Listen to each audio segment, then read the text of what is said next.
Assalamualaikum warahmatullahi wabarakatuh. Alhamdulillah wassalatu wassalam ala Rasulillah wa ala alihi wa man walah. Rabbi shrah li sadri wa yassir li amri wahlul 'uqdatam bil lisan yafqahu qawli. Subhanaka la ilma lana illa ma 'allamtana innaka antal alimul hakim. Amma ba'd. Segala puja dan puji kepada Allah, salawat serta salam kepada junjungan kita Nabi Muhammad sallallahu alaihi wasallam, para keluarga, sahabat, tabi'in, serta seluruh umat yang selalu beristiqamah mengikuti sunnah-sunnahnya hingga yaumul qiyamah. Alhamdulillah, pada malam hari ini kembali kita dapat melaksanakan kewajiban yang Allah wajibkan kepada kita sebagai umat Nabi Muhammad sallallahu alaihi wasallam, yaitu mendirikan salat maghrib secara berjamaah. Lalu kita lanjutkan dengan mempelajari syariat Rasul sallallahu alaihi wasallam. Semoga apa yang kita lakukan ini semua mendapatkan keridhaan dan keberkahan dari Allah Subhanahu wa taala. Amin ya rabbal alamin. Kembali di kesempatan yang mulia ini kita akan melanjutkan pembacaan kita dari hadis-hadis Nabi Muhammad sallallahu alaihi wasallam yang terdapat di dalam kitab Riyadhus Shalihin yang ditulis oleh Al-Imam An-Nawawi rahimahumullah, yang pada malam hari ini kita memasuki bab baru, yaitu bab fil istiqamah, yaitu bab tentang istiqamah. Seperti yang biasa kita dapati dari tulisan Al-Imam An-Nawawi di dalam kitab Riyadhus Shalihin ini, beliau setiap memulai di bab baru, beliau menuliskan beberapa ayat yang berkaitan dengan bab. Karena ini bab istiqamah, maka beliau menuliskan beberapa ayat seperti surat Hud ayat 112, fastaqim kama umirta. Begitu juga menuliskan surat Fussilat ayat 30 sampai 32, dan juga surat Al-Ahqaf 13 14, yang semua ini adalah ayat-ayat yang berbicara tentang istiqamah. Dan itu semua di bab Ikhlas disebutkan dulu ayat-ayat tentang ikhlas, baru dibacakan atau dituliskan hadis-hadis Nabi Muhammad SAW yang berkaitan dengan bab. Dan seperti yang sudah rutin kita lakukan, di saat kita masuk di bab awal, kita tidak membahas ayat yang ditulis di bab ini, seperti bab istiqomah, ayat-ayat tentang istiqomah tidak kita bahas. Karena tadi kalau kita bahas ayat ini akhirnya menjadi pembahasan tafsir yang keluar dari tujuan utama kita adalah hadis-hadis Rasulullah sallallahu alaihi wasallam.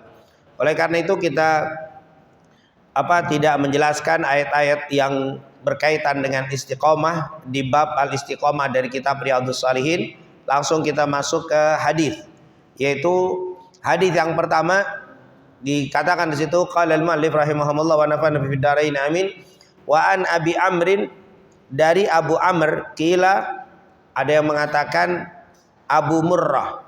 Jadi suka disebut Abu Amr, suka disebut Abu Murrah, yang bernama Sufyan ibn Abdullah radhiyallahu anhu qal, yaitu Sufyan ibn Abdullah, beliau berkata, qultu, beliau berkata, ya Rasulullah, wahai Rasulullah, qul li fil islami qaulan, katakan untukku di dalam masalah agama Islam satu perkataan, la as'alu anhu ahadan ghairak, yang tidak saya akan tanyakan selain kepadamu.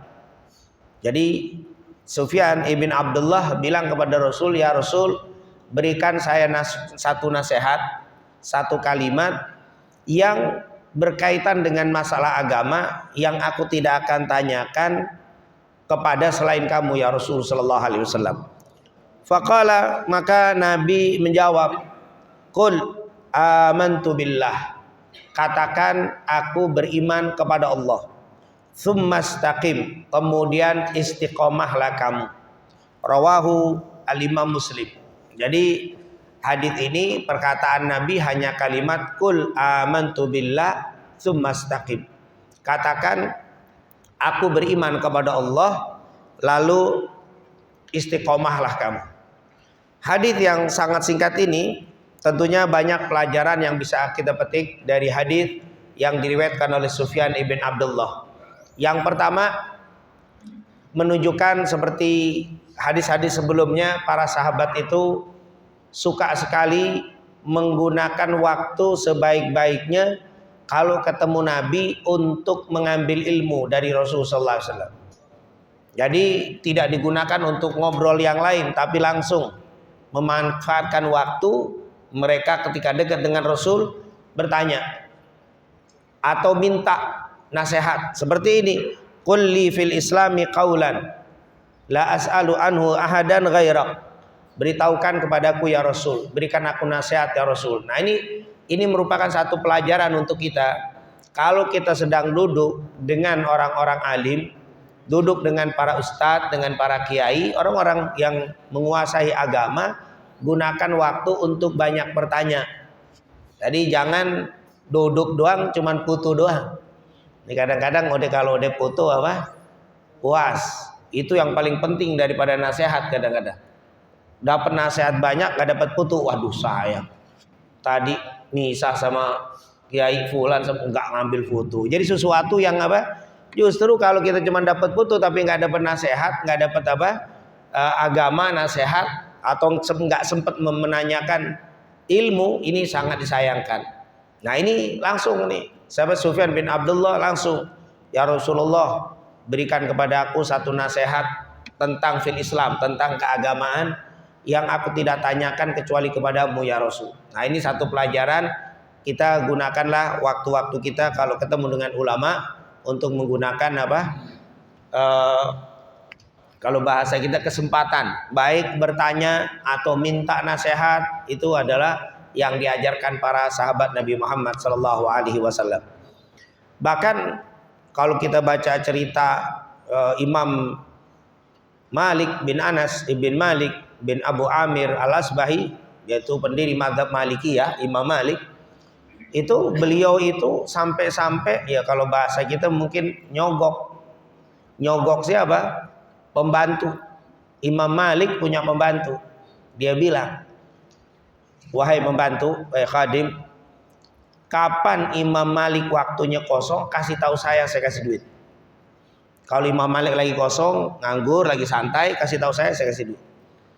Ya, maaf, ini Imam Malik minta kepada pembantu ini, minta kepada saya, gurunya Imam Malik, Ibnu Syihab Az-Zuhri.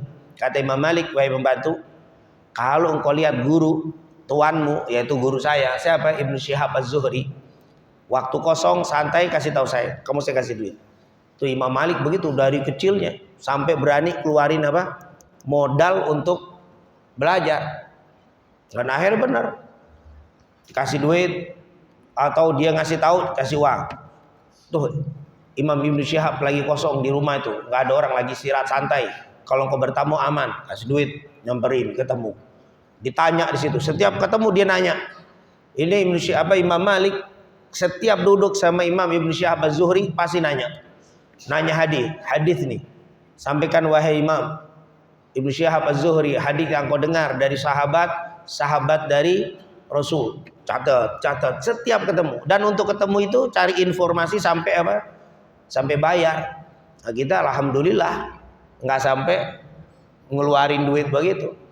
Makanya Imam Malik bin Anas Al-Asbahi sampai genteng atau atap rumahnya itu kayunya habis. Karena kayunya diambilin dijual untuk modal untuk belajar, dijual. Sampai rumahnya kagak ada kayu gedenya, diambilin semua sama dia. Untuk modal, bukan nyogok ya, untuk ngasih supaya dapat info. Bahkan sekali waktu si pembantunya ngomong, lagi lebaran, hari raya Idul Fitri, Ibnu Syihab Az-Zuhri lagi santai, lebaran, langsung dapat info si Imam Malik. Syekh guru lagi nyantai itu, nggak istirahat, lagi nyantai, nggak ada tamu, nggak ada murid yang lain. Kasih, dia girang banget, dikasih uang, didatengin di rumah Ibnu Syihab Az-Zuhri. Dia lagi santai, datang, assalamualaikum, waalaikumsalam. Duduk, biasa lebaran, banyak makanan. Cuman tentunya nggak makanan kayak kita, dodol apa nggak ada. Pokoknya ada makan lebaran. Pas lagi disuruh makan, aku datang bukan untuk makan wahai Imam Ibnu Syihab Az-Zuhri. Lalu pengen dengar hadis. Bogo lagi lebaran masih apa? Hadis nih wahai Imam. Akhirnya Imam Malik baca. Qala Rasulullah haddatsana fulan haddatsan Rasul. Catat lagi, berhenti, hadis nih. Jawab, Sampai 40 hadis. 40 hadis. Kata Imam Ibnu Syihab Az-Zuhri, "Khalas sudah 40 hadis lebaran." Ini menggunakan kesempatan ketemu sama apa? Sama guru, sama ulama, nyatetin hadis. Sampai 40 hadis. Sudah sekarang makan. Enggak wahai Imam, saya pengen nambah lagi tuh hadis. Udah 40 kata Imam Ibnu Syihab Az-Zuhri, apalin dulu, nanti kalau sudah apal baru nambah lagi. Dia bilang, "Saya udah apal wahai Imam. Saya udah apal." Langsung diambil sama Imam Ibnu Syihab Az-Zuhri, disuruh baca dari awal sampai akhir, dibaca enggak ada yang lupa satu huruf pun. Dari awal sampai akhir dibaca sampai selesai. Artinya begitulah para ulama dulu menggunakan kesempatan duduk sama ulama, ngambil apa? Hadis, ngambil nasihat-nasihat, petua-petua dari mereka. Ya boleh saja minta doa, boleh, tapi doa itu nomor 2. Tapi yang pertama adalah ilmu. Habis ilmu baru doa. Jangan datang Ustaz doa melulu, ilmunya apa? Jarang. Ustaz anu lagi usaha nih biar lancar, itu melulu. Sholatnya belum tahu, sholatnya belum, masih banyak yang belum jelas. Mestinya ilmu dulu baru apa? Doa. Ada nggak orang yang datang minta ke Nabi doa? Banyak. Orang sakit itu kita dengar cerita orang ayan dan seterusnya datang ke Rasul minta doa. Tapi kebanyakan sahabat kalau ketemu Nabi mintanya nasihat. Nah ini tentunya yang lebih kita kedepankan. Kalau kita ketemu ulama, mintalah nasihat, ambil pelajaran-pelajaran dari ustadz tadi. Kemudian pelajaran yang kedua, ini Sufyan bin Abdullah, "Qulli fil islami qaulan." Beritahukan nasihat kepadaku tentang agama Islam yang aku tidak tanya selain kepadamu. Ini menunjukkan kita kalau nanya agama Islam, kalau sahabat dulu datangnya ke Rasulullah, datangnya ke Nabi Muhammad. Nah kalau kita kan nggak ada nabinya, maka kalau kita mau nanya tentang keislaman, jangan nanya selain kepada pewaris Nabi Muhammad SAW. Kan dulu beliau mengatakan, "La as'alu anhu ahadan ghairak." Saya nggak bakal tanya selain kepadamu wahai Nabi Muhammad. Kalau kita kalau nanya agama, tanyalah kepada para ulama. Jangan nanya selain kepada ulama. Akhirnya ngaco. Kenapa? Karena kita nanyanya bukan kepada ulama. Fas'alu ahla dzikri in kuntum la ta'lamun. Tanyakanlah kepada ahlu dzikir. Man ahum ahlu dzikir? Al ulama. In kuntum la ta'lamun. Jika kalian tidak mengetahui di dalam masalah agama, tanya. Nah ini tentunya merupakan pelajaran yang kedua yang bisa kita petik dari pertanyaan Sufyan ibn Abdullah kepada Nabi Muhammad SAW. Jadi sekali lagi, jangan nanya sembarangan urusan agama. Apalagi nanyanya sama, saat sekarang ini ada AI apa? AI itu, wah AI ini apa ini? Adzaka Sinai itu buatan, bukan asli, tapi dari apa? Wah kalau kita tanya apa aja dijawab. Wah nanya sampai Masjid Al-Akhyar di mana? Longor tuh langsung apa? Lewat kampung rambutan kasih semua itu. Bisa tahu semua. Nah ini boleh nggak? Boleh aja. Tapi urusan agama harus dicek lagi. Jangan kita telan apa? Mentah-mentah itu dari AI ini atau dari apa yang terbaru sekarang, atau mungkin dari internet atau dari media sosial lain, itu suka dijawab. Tapi harus dicek lagi. Kalau urusan apa? Agama. Kenapa? Karena memang kalau kita nggak jelas, tiba-tiba yang kita amalkan salah, kita nggak ada pertanggungjawabannya, kemana kita mintanya. Kalau kita mengambil dari guru, kita ada yang jamin guru. Saya melakukan ini dari guru. Nah itu guru itu akan apa? Dia melakukan atau memberikan amalan, dia juga berdasarkan dengan guru itu akan aman. Tapi kalau kita melakukan sesuatu, terutama sekali lagi berkaitan dengan agama, hanya berdasarkan media sosial yang kadang sumbernya tidak jelas, hati-hati. Ketika kita salah, tidak ada yang bertanggung jawab. Beda kan kalau kita disuruh amalkan ini dari guru, itu lebih tenang daripada kita ngamalin dari apa? Antum ngamalin dari mana? Dari internet. Dapat ini berbahaya kalau kita salah, tidak ada yang bertanggung jawab. Nah, makanya di sini ya mesti berhati-hati ketika kita nanya, maka tanyalah kepada para ulama. Sekali lagi, baik secara langsung itu tentunya yang diajarkan para sahabat Nabi, atau mungkin kalau kita nggak bisa datang ketemu pas kebetulan kita ada masalah, boleh tanya lewat apa WA-nya dan seterusnya. Ini tentunya ketika darurah. Kalau tidak darurah, tentu yang paling afdol kita datang. Nah, kadang-kadang kita mau dapat ilmu tapi nggak mau nggak mau capek, adalah mau jauh-jauh pakai modal, enak kan WA doang dapat. Iya dapat, beda tuh. Dapat ilmunya lewat WA dengan dapatnya apa? Datang, muqabalah, talaki, bertemu, bertatap muka itu berbeda. Nah, dapat ilmu kayak begini. Ini dapat ilmu berbeda dengan kita lihat media. Mungkin yang kita jelaskan ada juga di media sosial, kita bisa baca, kita bisa dengar. Tapi ketika talaki itu berbeda. Nah, tentunya ketika kita berhadapan dengan guru, pasti nanyanya dengan duduk yang rapi, pasti dengan sopan. Tapi kalau di media sosial WA mungkin sambil ngangkat ambil kaki begini kali nanyanya, atau mungkin sambil rokok lagi tambahan. Kenapa? Karena memang nggak berhadapan. Tapi kalau berhadapan pasti nanya. Maka lihat, ilmu yang didapat dengan adab itu berbeda dengan yang tidak menggunakan adab. Nah, ini tentunya hikmah yang ketiga yang bisa kita ambil dari pertanyaan Sufyan ibn Abdullah kepada Nabi kita Nabi Muhammad sallallahu alaihi wasallam. Kemudian hikmah yang selanjutnya, Rasulullah sallallahu alaihi wasallam menjawab dengan senang hati. Nabi menjawab dengan mengatakan kul amantu billah tsumma istaqim. Ini jawaban Rasul. Ini menunjukkan Nabi itu suka kalau ada yang nanya di dalam urusan agama.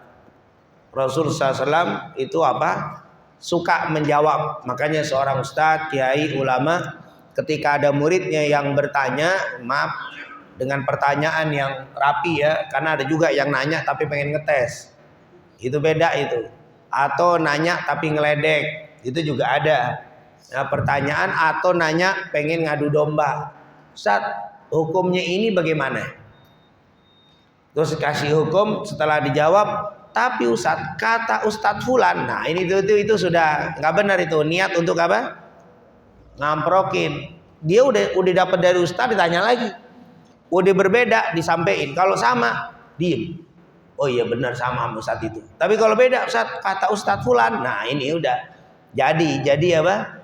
Nah, yang model begini tentunya pertanyaan-pertanyaan yang boleh jadi tidak perlu dijawab sama Ustadz. Nanyanya ngetes, nggak tahu, nggak usah dijawab karena pertanyaan itu nggak boleh seorang murid ngetes guru. Yang boleh guru ngetes murid. Tujuannya untuk paham apa enggak?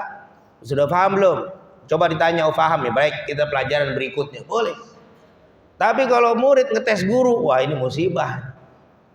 Nggak ada ujian untuk guru dari murid-muridnya, yang ada ujian dari guru untuk murid. Karena untuk naikin level, wah ini kayaknya sebelum paham harus ini lagi diulang, wah ini sudah harus naik. Tentunya itu yang jelaskan oleh para ulama. Boleh seorang guru nanya kepada muridnya untuk ngetes. Tapi kalau murid nanya untuk ngetes, itu tidak diperbolehkan. Apalagi tadi bertanya yang untuk menimbulkan adu domba. Nah, ini tentunya tidak sedikit pertanyaan-pertanyaan seperti itu, guru tidak harus menjawab. Tapi kalau pertanyaan itu lurus, pertanyaan itu betul sesuai dengan yang dicontohkan oleh para sahabat dan juga Rasulullah SAW, maka jawablah dengan senang hati. Seorang ustaz tidak boleh anti dengan pertanyaan, karena ada juga ustaz kalau ditanya ngamuk dia, pakai nanya-nanya, udah paham, nggak usah pakai wah ini nanti dibilang deh, inna ma ahlaka man kana qablakum kathratu masailihim wa ikhtilafuhum ala anbiyaihim. Kebanyakan orang dulu hancur karena banyak nanya mulu, enggak usah nanya. Wah, itu itu padahal pertanyaan yang bagaimana itu yang banyak nanya yang membuat hancur orang dulu. Yang tadi tuh niatnya tidak bagus. Tapi kalau niatnya bagus, jawablah. Nabi Muhammad menjawab dengan mengatakan qul amantu billah tsumma istaqim. Katakan, aku beriman kepada Allah. Amantu, aku telah beriman kepada Allah. Tsumma istaqim, kemudian istiqomahlah kamu. Kenapa hadis ini dimasukkan di bab ini? Karena memang sesuai dengan babnya, bab fil istiqomah. Karena ini bab istiqomah, Maka dimasukkan hadis ini. Katakan aku telah beriman kepada Allah dan istiqomahlah di dalam keimananmu. Kata para ulama, tentunya ada dua kata yang pertama atau dua kalimat. Yang pertama amantu billah, aku telah beriman kepada Allah. Yang kedua tsumastaqim, kemudian istiqomahlah kamu. Jadi yang pertama adalah ilmu, adalah amal. Ya, amantu billah, aku telah beriman kepada Allah. Itu kan kalau bahasa kita teorinya dan prakteknya. Prakteknya beriman, kemudian beramal. Setelah beramal baru ada istiqomah. Tidak ada kata istiqomah tanpa amal sebelumnya. Saya mau istiqomah sholat tahajud. Belum. Kalau sudah tahajud antum pertahankan nggak ninggalin, itu namanya apa? Istiqomah. Istiqomah itu harus diawali dengan apa? Ilmu dan juga praktek. Teorinya dan perbuatannya sudah dilakukan, baru timbul istiqomah. Makanya kalau kita lihat, pasti kata istiqomah diawali dengan perintah, amalan, pekerjaan, ilmu. Baru ada istiqomah. Contoh di ayat sebelumnya. Fastaqim kama umirta. Istiqomahlah kamu sebagaimana yang telah diperintahkan. Berarti ada perintah dulu, ada pekerjaan, baru istiqomah.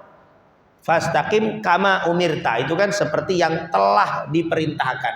Berarti ada perintah dulu, diketahui perintahnya namanya ilmu, diamalkan namanya praktek, baru istiqomah. Jadi istiqomah itu pasti ilmu dan amal dulu.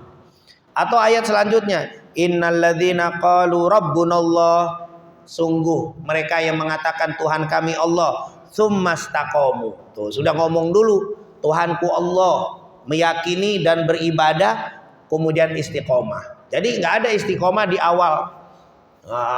Istiqomah itu pasti diawali dengan ilmu, pekerjaan atau amal, baru disuruh istiqomah. Atau di ayat selanjutnya, innalladzina qalu rabbunallah tsumastaqamu. Pasti kalimatnya itu sungguh orang-orang yang beriman kepada Allah dan beramal soleh, yang mengatakan Allah Tuhan kami, kemudian mereka istiqomah. Jadi kata ulama, istiqomah itu terjadi sebelumnya harus ada ilmu dan amal. Ilmu dan amal baru istiqomah. Nggak ada cerita tanpa ilmu, tanpa amal istiqomah. Perintah istiqomah, istiqomah kemana nih? Nanti kamu kalau melakukan ini istiqomah lah. Enggak, belum dikerjakan bagaimana istiqomah. Kerjakan dulu baru ada kata istiqomah. Ini yang katanya amantu billah, aku telah beriman kepada Allah dan mengamalkan keimanan itu. Baru tsumastaqamu. Itu makanya pakai summa. Summa itu biasanya agak jaraknya agak panjang. Nah, kalau wa itu cepat, saufa lama banget. Kalau summa ya agak panjang. Kalau ada 3 orang datang, dakhalal masjid fulan, wa fulan, jaraknya berarti nggak jauh. Udah setengah jam, summa fulan. Fulannya itu agak panjang tuh kalimat apa? Jarak yang ketiga itu agak lama masuknya. Baru disebut apa? Summa. Berarti orang yang berilmu dan mengamalkan, lalu kemudian dia istiqomah. Berarti sudah beberapa kali diamalin, dia istiqomah. Nah ini tentunya kata para ulama, istiqomah tidak akan terjadi kecuali diawali dengan ilmu. Ilmu yang harus apa? Yang kedua adalah amal. Setelah amal baru istiqomah. Lalu apa sih makna istiqomah? Istiqomah tentunya secara lughatan adalah dari kata istaqoma yastaqimu istiqomah. Apa itu artinya? Ya tetap tegak. Ya, koma dari kalimat asal dasarnya apa? Koma. Nanti ditambahin itu apa? Istaqoma ditambahin. Tapi aslinya koma, tegak berdiri. Itu secara bahasa. Lalu secara istilahan apa? Imam Ibnu Katsir pernah menjelaskan makna al-istiqamah syar'an. Secara istilah, istiqomah itu adalah luzumu at-tariqil mustaqim la i'wijaja fi. Luzumut tariqil mustaqimi la i'wijaja fihi. Jadi katakan alladzi la i'wijaja fihi. Luzumu yaitu melazimkan at-tariq al-mustaqim, jalan yang lurus. Jadi luzumut tariqil mustaqimi alladzi la i'wijaja fihi, yang tidak i'wijaj, tidak miring ke kanan atau miring ke kiri, lurus saja jalan. Jadi orang yang melazimkan siratal mustaqim, jalan yang bagus. Mungkin kalau bahasa gampangnya, orang yang melazimkan, mengkontinukan amal perbuatan yang baik, yang dia tidak keluar dari jalan yang biasa dilakukan. Luzumut tariqil mustaqim alladzi la i'wijaja fihi, melazimkan siratal mustaqim, maksudnya kebaikan-kebaikan dan dia tidak miring ke kanan, miring ke kiri. Artinya sekarang dikerjain, besok enggak, itu enggak. Dilurus melakukan jalan atau kebaikan-kebaikan. Itu namanya istiqomah. Jadi istiqomah adalah melazimkan, mendawamkan, mengkontinukan amal perbuatan yang baik dan dia tidak i'wijaj. I'wijaj itu miring atau meninggalkan ke kanan ke kiri, lurus. Nah, itulah makna al-istiqomah.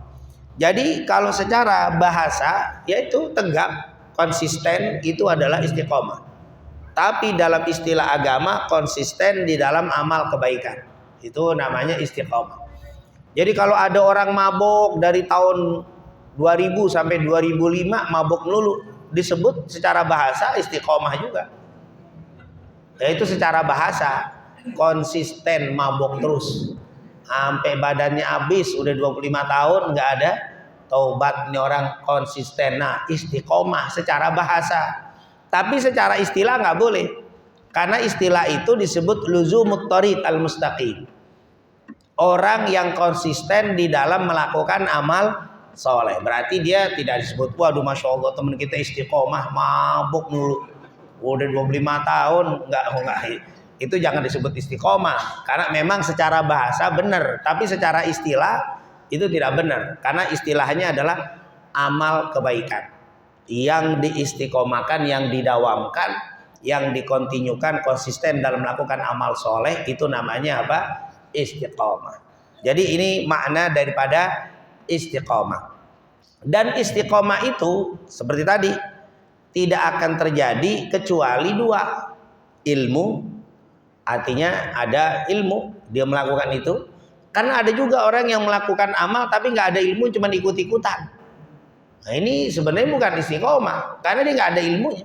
Kenapa Bapak ngaji? Ya daripada di luar mendingan di dalam dapat ngopi. Apa di luar nggak dapat apa-apa mendingan di sini. Nah, itu nggak bisa istiqomah itu. Kenapa? Nggak ada ilmu. Kenapa Anda taklim? Oh sayang kalau nggak taklim. Ada majelis, jalan paling mudah menuju surga, ampunan Allah dan seterusnya, dibanggakan malaikat. Nah, itu ada modal ilmu tuh. Dia kalau ada ilmu, maka ini bisa masuk. Yang kedua, sudah diamalkan, dia sudah praktek, dia ngaji. Itu namanya istiqomah.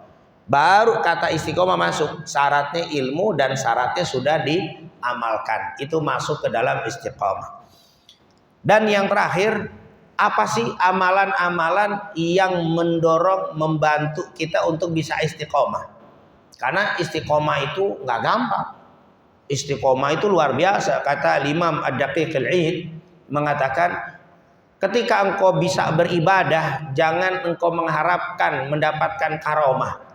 Sungguh keistiqomahanmu di dalam ibadahmu itu lebih baik daripada karomah yang kau harapkan. Jadi lebih bagus daripada, makanya ada istilah al-istiqomah khairun min alfil karomah. Keistiqomahan lebih bagus daripada 1000 keramat. Kata beliau begitu. Jangan engkau berharap di dalam ibadahmu mendapatkan keramat. Karena ada juga yang dzikir puasa 40 hari, kagak makan kecuali yang putih-putih, mau ngapain biar bisa terbang. Itu dzikir wirid pengen dapat apa? Karomah. Karomah kan sesuatu yang di luar kebiasaan, di luar nalar. Dia pengennya begitu. Kata Imam Daqiqil, jangan engkau ibadah mengharapkan mendapat apa? Karomah. Istiqomahlah. karena keistiqomahanmu itu lebih baik daripada karomah. Tidak mungkin orang bisa mendapatkan karomah tanpa istiqomah. Dan dengan istiqomah orang sudah pasti dapat karomah. Ini kalau karomah, kalau bahasa kita disebutnya keramat. Apa? Keramat. Bukan karomah, apalagi pakai koma. Beda tuh, kak, roma, beda. Itu bukan maksud itu. Apa? Karomah itu apa? Ini kadang-kadang kita nyebutnya apa? Karomah, bukan apa? Keramat. Kalau orang ngomong rambutan menyebutnya apa? Keramat. Nah, apa sih untuk kita bisa istiqomah ini? Biar kita mendapatkan magom yang lebih baik daripada karomah. Ada beberapa kiat yang disampaikan oleh para ulama berdasarkan beberapa hadis Nabi Muhammad SAW. Apa itu? Itu yang pertama tadi, modalnya ilmu. Ini ilmu udah pasti itu. Ilmu itu modal semuanya. Ilmu bagaimana? Jangan melakukan sesuatu amal tanpa kita mengetahui kemuliaan, fadail, keistimewaan yang kita lakukan tadi. Orang yang tidak tahu keistimewaan yang dia lakukan susah menjadi orang istiqomah. Kita sholat duha, tapi antum nggak tahu faedah sholat duha, itu membuat kita sulit untuk istiqomah. Kenapa ya sholat duha? Disuruh, ya kalau disuruh dia nggak pakai ilmu, berarti ini sulit untuk menjadi istiqomah. Kenapa antum sholat duha? Ya ikut-ikutan aja. Itu pada sholat duha saya ikut, ya udah nggak dapat. Itu nggak bakal lama itu. Tapi kenapa ada sholat duha? Oh iya, karena kata Rasul sholat duha ini fadilahnya luar biasa. Yang pertama, Nabi nggak pernah ninggalin sholat duha. Sesibuk apapun, Nabi nggak pernah ninggalin sholat duha kecuali dalam keadaan safar, baru Nabi nggak duha. Dan kata Nabi, di setiap persendian ini harus ada sedekahnya, likulli sulama sadaqah. Di badan kita ada 360 persendian yang harus kita syukuri, ini persendian semua. Dan itu tertutupi dengan 2 rakaat sholat duha. Dan Rasulullah pernah memberikan wasiat kepada Abu Hurairah 3 perkara, dan dia bilang, kata Abu Hurairah, aku tidak akan pernah tinggalkan wasiat Nabi, yaitu salah satunya apa? 2 rakaat sholat duha. Kenapa? Mana mungkin saya akan meninggalkan sholat duha? Karena Rasul. Nah ini ilmu nih, ini yang kayak begini bakal istiqomah. Kenapa? Dia modalnya harus ilmu dulu. Kenapa Anda ikut taklim? Oh, taklim kemuliaannya saat baru keluar dari rumah menuju ke majelis aja udah fisabilillah. Man kharaja min baitihi li talabil ilmin wa huwa fi sabilillah. Duduk dikeraungin malaikat, dinaungin malaikatnya Allah, dikasih sakinah, dikasih rahmah. Bahkan nanti dimudahkan jalan menuju surga. Dan satu lebih baik daripada 1000 menengokkan sakit. Kemuliaan kayak begitu mana mungkin saya ninggalin majelis ilmu. Nah, ilmu. Kalau punya ilmu istiqomah. Jadi ini merupakan kunci pertama untuk bisa istiqomah, ilmu. Yang kedua, ikhlaskan lillahi ta'ala. Orang yang beramal ikhlas lillahi ta'ala, insya Allah bisa istiqomah. Makanya apa Imam Malik bin Anas al-Asbahi mengatakan apa? Makana lillah dama wa tasal, wa makana li ghairillah in qata'a wan fasal. Dikatakan makana lillah, apa-apa ibadah yang dilakukan karena Allah dama wa tasal, dia akan bersifat dawam dan nyambung. Wa makana li ghairillah, tapi kalau amal dilakukan bukan karena Allah, in qata'a wan fasal, akan terputus dan selesai, gak bakal lama. Jadi modal supaya istiqomah adalah ikhlas lillahi ta'ala. Karena Allah, bukan karena fulan, bukan karena fulan, enggak. Bahkan kata para ulama, karena ustadznya pun jangan kalau bisa. Kenapa Anda ngaji di sini? Karena ustadznya fulan. Enggak. Karena ada majelis ilmu, kata Rasul, ustadznya boleh jadi enggak datang diganti yang lain, yang penting majelis ilmu datang. Tapi kalau karena ustadz, akhir ustadznya enggak datang, dia apa? Saya percuma datang ke sono, ternyata ustadznya nggak datang diganti ustadz fulan. Nah ini karena bukan karena Allah, tapi karena Allah. Mau ustadz siapa, yang penting ada majelis ilmu, saya apa? Datang. Nah ini dikatakan harus ikhlas lillahi ta'ala. Kadang-kadang ada orang yang taklimnya itu bukan karena Allah, tapi karena ustadz. karena ustadz fulan, ustadzah fulan. Kalau ustadz itu datang, kalau nggak ustadz itu nggak datang. Kecuali ustadz itu ngaco, lain. Kalau ustadznya ngaco atau bukan dari akidah ahli sunnah, lain, kita nggak datang. Tapi enggak, ustadznya cuman karena mungkin bukan dari suku kita, bukan dari bangsa kita, bukan dari kampung kita. Ada yang model begini, jangan. Kita belajar karena Allah, kita taklim datang, ustadznya nggak datang, diganti ustadz lain. Tetap lillah, kita senang. Tetap kita gembira karena saya datang karena Allah Subhanahu wa taala. Ini yang membuat orang bisa istiqomah, ikhlas lillahi taala. Yang ketiga adalah ibadahnya jangan terlalu banyak.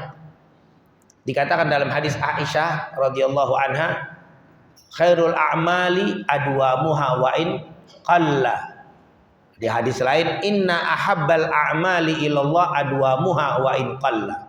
Sungguh sebaik-baik amal yang dicintai oleh Allah yang sifatnya dawam walaupun sedikit.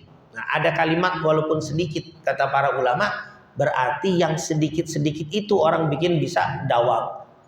Coba kita ngaji dari maghrib selesai jam 11. Insya Allah besok-besok bubar apa tambah rame? Bubar. Ngaji jam maghrib mulai sampai jam 11. Allah, mata udah miling. Ustadz dari berdiri sampai duduk sampai melonjor tuh ustadz. Udah pegel, masih lama-lama bubar. Nah, kelamaan, ngajinya kelamaan. Makanya kenapa disebutkan inna ahabbal a'mali ilallahi adwamuha wa in qalla, ada wa in qalla, sungguh amal yang paling dicintai Allah yang sifatnya dawam walaupun sedikit. Karena memang yang sedikit itu lebih kuat untuk bisa dawam. Maghrib isya selesai, maghrib isya selesai. Itu orang nanti enak ngaji sebentar doang.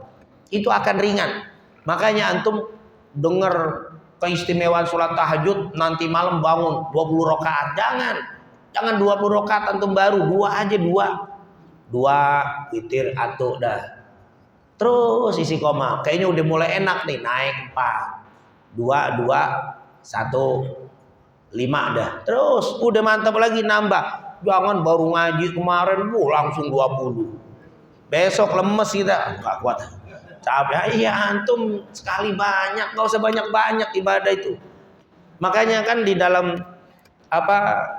hadis Rasulullah yang diriwayatkan Anas bin Malik dalam Bukhari Muslim, yaitu ketika ja'a ruhtun ila ba'di azwajin Nabi, ada beberapa orang datang ke rumah istri-istri Rasul, yas'aluna an ibadati Rasulillah sallallahu alaihi wasallam fi baitih. Ini mereka nanya tentang ibadahnya Nabi di rumahnya. Falamma akhbaruhum, ketika dikasih tahu kepada mereka, ka'annahum taqalluha, mereka menganggap kecil ibadah mereka. Sambil mengatakan aina nahnu min Rasulillah, di mana kita dengan Rasul? Kenapa waktu dengar cerita ibadah Nabi yang 3 orang datang ini lemes semuanya? Kemana kita dengan Nabi? Qad ghufira lahu ma taqaddama min dhanbihi wa ma ta'akhkhar. Nabi udah diampuni dosanya yang telah lalu dan akan datang, kayak begitu. Akhirnya satu berkata, wallahi inni la anamul lail la argud usallil laila wa la argud. Wallahi, saya bersumpah. Satu lagi bilang, saya akan bangun malam dan saya nggak bakalan tidur. Sepanjang malam saya bakalan tahajud. Yang satu lagi, amma ana asum wala uftir. Saya bersumpah saya akan puasa sepanjang hari. Tiap hari saya bakal puasa, wala uftir, saya nggak bakal mau batalin. Setiap hari saya puasa. Yang satu lagi ngomong, amma ana atazilun nisa wala atazawwaj. Kalau saya pengen hidup menjomblo, saya nggak mau nikah. Kenapa? Biar saya fokus ibadah. Oh, ini kan kelebihan nih. Banyak banget sholatnya, tiap malam mau sholat, tiap hari mau puasa. Ini mau ibadah melulu sampai nggak mau nikah. Nabi pulang dikasih tahu sama istrinya.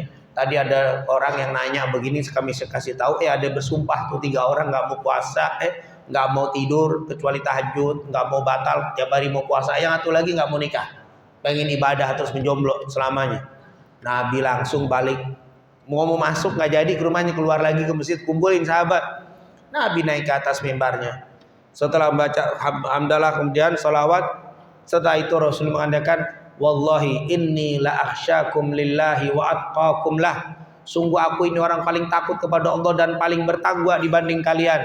Walakinni, dan ketahuilah aku anamu wa usalli. Saya tidur, saya juga apa? Salat. Wa asum wa uftir. Saya puasa dan saya juga tidak puasa. Wa atazawwajun nisa, dan saya juga apa? Nikah. Faman raghiba an sunnati falaisa min. Itu hadis kalimat itu. Faman raghiba an sunnati falaisa min. Gara-gara ucapan tadi 3 orang. Artinya apa? Jangan kamu sholat malam sampai sepanjang malam, tidur nanti beberapa waktu sebelum subuh bangun sholat tahajud. Itu lebih istiqomah. Begitu juga puasa, begitu juga taklim, baca Quran jangan terlalu apa? Berlebihan. Wa in qalla, kalaupun sedikit itu akan bisa istiqomah. Nah, ini kita bisa maghrib, isya, taklim begini karena istiqomah, karena tadi. Karena kita apa? Sedikit. Coba waktunya 3 jam, 4 jam, insya Allah bubar. Majelis kita akan apa? Bubar karena kebanyakan. Baca Quran selembar, sehari selembar atau satu duduk 5 ayat, itu bakal istiqomah daripada sekali duduk 5 juz. Besok lemes kita ngeliat Quran, waduh saya baca harus 2 jam ini, waktunya akhirnya nggak ketemu waktu, kebanyakan. Lebih baik sedikit tapi apa? Istiqomah. Dan orang yang sedikit-sedikit istiqomah, sedikit-sedikit dan istiqomah, itu lahu atharun kabir fi min ibadati, itu banyak efeknya. Efeknya itu lebih terlihat ketika dia sedikit-sedikit tapi istiqomah daripada dirapel sekali duduk 5 juz sebulan nggak baca. Mendingan sekali duduk 2 ayat 3 ayat terus tapi istiqomah. Dapatnya sebulan 5 juz juga, 5 juz sama. Tapi ini lebih bagus nih daripada sekali duduk 5 juz sebulan nggak baca Quran. Nah ini ya mungkin kalau dianalogikan secara mudah, orang olahraga nggak pernah olahraga, sekali olahraga 6 bulan 6 bulan sekali olahraga, tapi sekali olahraga 10 jam. Habis olahraga kira-kira sehat apa remuk badannya? Nggak pernah olahraga, tapi bagusan ini 3 hari sekali tapi setengah jam sih. Istiqomah lebih sehat daripada yang sekaligus banyak. Ini adalah resep yang ketiga, yaitu selain ilmu, ikhlas, terus jangan banyak-banyak. Dalilnya hadis Aisyah tadi, inna ahabbal a'mali ilallahi adwamuha wa in qalla. Yang keempat apa itu? Mujalasatus sholihin. Sering duduk sama orang soleh, itu bisa istiqomah. Kita sering duduk sama orang-orang baik, kita bikin istiqomah. Kita biasa taklim, teman-teman kita orang pengajian semua. Ketika kita tiba-tiba datang, aduh males nih ngaji, diteleponin, enggak ngaji, ngajakin banyak. Aduh, aneh nggak ada motor nih, nongol pakai motor, jemput ya, mau nggak mau udah ngikut. Emang apa? Karena efek orang apa? Rajin kumpul itu akan terbawa. Kalau kita kumpul sama orang-orang yang tidak baik, kita rajin taklim, tapi teman kita itu bukan orang-orang yang demen sama ngaji, nggak bakal istiqomah. Baru mau ngaji, udah ngaji melulu, nah selesai udah. Kan minggu depan masih ada. Udah sekarang duduk dulu dah. Ini lagi temen jarang-jarang lu tiap hari nongol dulu. Jarang-jarang kumpul. Nah, itu ada aja. Kenapa? Karena nggak soleh, nggak ketemu kita. Makanya kata para ulama berdasarkan hadits Abu Daud dikatakan apa? Al-mar'u ala dini khalili. Seseorang itu sesuai dengan agama temennya. Kalau temennya baik-baik, itu bakal sesuai. Temennya demen ngaji, rajin taklim, pasti ke bawah taklim. Demen banget silaturahim, ketemu silaturahim. Temennya ini demen kemana demolik datang, dia pasti ke bawah. Temennya mancing mulu, pasti ke bawah. Lama-lama mancing ya itu saudara. Mau nggak mancing ditarik-tarik supaya mancing. Ada aja, nggak ada modal, entar aneh bayarin lagi sudah. Kenapa ya? Itu karena agama kita itu tergantung dengan siapa yang jadi teman kita. Maka ini kalau mau istiqomah, carilah mujalasatus sholihin, sering-sering duduk sama orang soleh. Karena ini membuat orang bisa istiqomah. Jadi istiqomah, resep yang keempat ini, cari sahabat-sahabat yang baik. Kalau mau istiqomah ngaji, carilah teman-teman yang rajin ngaji. Itu pasti istiqomah. Karena nanti ketika kita lemah, lagi namanya iman, yazid wa yanqus. Iman kadang-kadang turun, kadang naik. Kalau lagi semangat, lagi turun. Nah, lagi turun ini bisa terobati bisa keangkat dengan teman-teman yang salihin tadi, teman-teman yang soleh. Kemudian juga jangan lupa tentunya doa perbanyak, karena istiqomah ini wahbah dari Allah, nggak gampang untuk dapat istiqomah. Makanya mintalah doa apa Nabi Muhammad, sampai Aisyah bingung, saking seringnya Aisyah nanya, ya Rasulullah, tiap waktu aku dengar kau baca doa ini, apa doanya? Ya muqallibal qulub tsabbit qalbi ala dinik. Aisyah sampai nanya, wahai yang membolak-balikan hati, mantapkan hatiku dalam agamamu.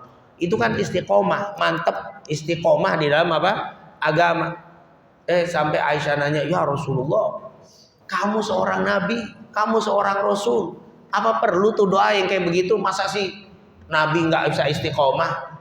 Katanya Rasul, sungguh hati kita ini di genggaman Allah, yugallibu, yaitu gampang apa? Dipindah-pindah, dibulak-balikan.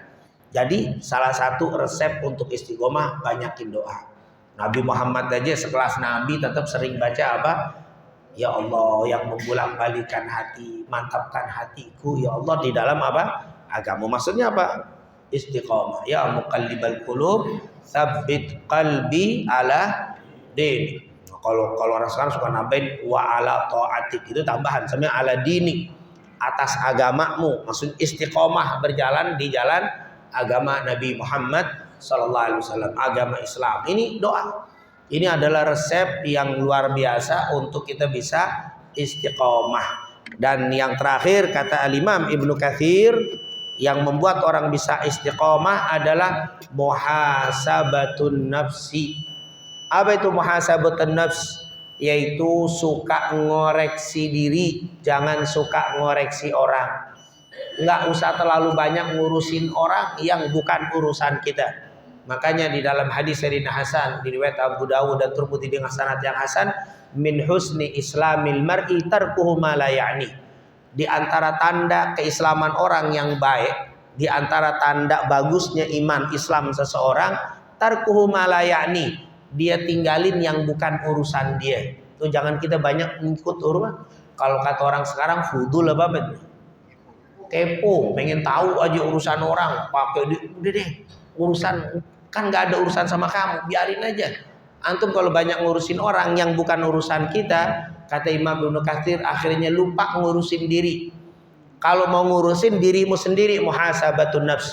Orang yang suka muhasabatun nafs, dia akan lebih banyak merasa kurang.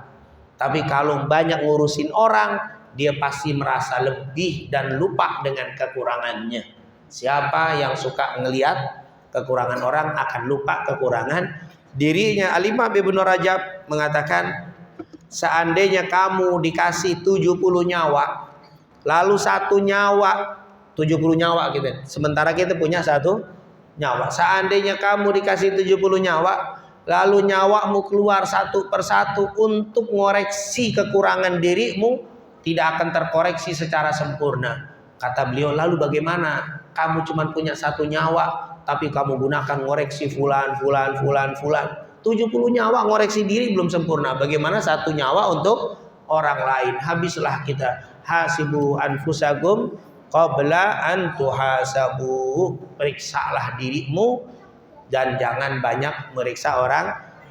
Periksalah dirimu sebelum nanti engkau akan diperiksa oleh Allah Subhanahu wa taala. Jadi ini kunci supaya istiqomah, banyaklah muhasabatun nafsi, dan tentunya masih banyak tarkul ma'asi dan seterusnya. Insyaallah apa yang kita sampaikan itu merupakan salah satu atau sebagian daripada kiat-kiat untuk istiqomah. Semoga Allah Subhanahu wa taala memberikan keistiqomahan kepada kita semuanya di jalan junjungan kita Nabi Muhammad sallallahu alaihi wasallam, dan insyaallah kita semua mohon kepada Allah, kita tidak dimeninggalkan oleh Allah kecuali dalam keadaan Islam, kecuali dalam keadaan istiqamah, sehingga masuk ke dalam firman-Nya Allah, innalladzina qalu rabbunallah tsumma istaqamu tatanazzalu alaihimul malaikah alla takhafu wa la tahzanu wa abshiru bil jannati allati kuntum tu'adun. Rabbana taqabbal minna innaka antas samiul alim wa tub alaina innaka antat tawwabur rahim. Wa sallallahu ala sayyidina Muhammadin wa ala alihi wa sahbihi wasallam. Walhamdulillahi rabbil alamin. Subhanakallahumma wa bihamdika asyhadu an la ilaha illa anta astaghfiruka